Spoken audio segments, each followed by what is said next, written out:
చేస్తున్నావు నాయనా?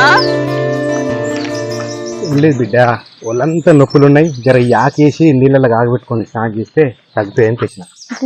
బిడ్డ ఏం బిడ్డ ఇట్లా వచ్చినావు? బాయికడికి పోయినుంటే కిష్టం నుండి నాయన కంచె పోయిన చెల్లె అని అన్నాడు. రాఖీ గట్టి వస్తున్నా అట్లనే కిష్టాన్నకి 100 రూపాయలు ఇచ్చిండే.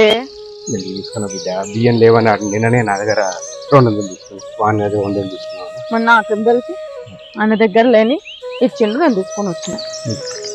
నాయన పొద్దున రాఖీ గుంటకి సావుకారు దుకాణంలోకి పోతే సావుకారు అంటుండు ఈ తాపంతా రాఖీలే అమ్ముడు పోలేదంటనే, తెచ్చినదంతా సొమ్మంతా మీద పడతట్టుందని అంటుండు. ఏం బిడ్డ, అక్క మీద తమ్ముడు, తమ్ముడి మీద చెల్లె గోలదార వేది కేసులు వేసుకుంటారు. ఎవరు రాఖీలు కడతారు? ఇంతకుముందే దూరం ఉన్న పోస్టర్ రాఖీలు పంపేది, ఇప్పుడేమో పోస్ట్ల వకీల్ నోటీసులు పంపుతారు. అంతేందుకు, మన కిష్టగానికే అక్క నోటీసు పంపింది. అక్కలకే మస్తు ఆస్తుంది కదా, ఆయన పెళ్లికి కూడా అన్న మస్తు ఖర్చు పెట్టిండు. ఎంత ఆస్తున్నా సరిపోతాదమ్మా. అంతెందుకమ్మా, ఆమె చిన్నగా ఉన్నప్పుడు చేదబాయి నీళ్ళు చేదపోయి దాంట్లో జారి పడ్డది.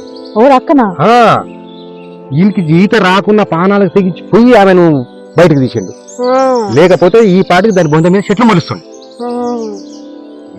భీమాన్ మనుషులమ్మా, లేకపోతే దాని బతికేమైతుంది. మరి పిలిపించి మాట్లాడరాదు నాయన ఒకసారి? పండుగ వెళ్ళినాక పిలిపించి మాట్లాడదాం అనుకుంటున్నాం.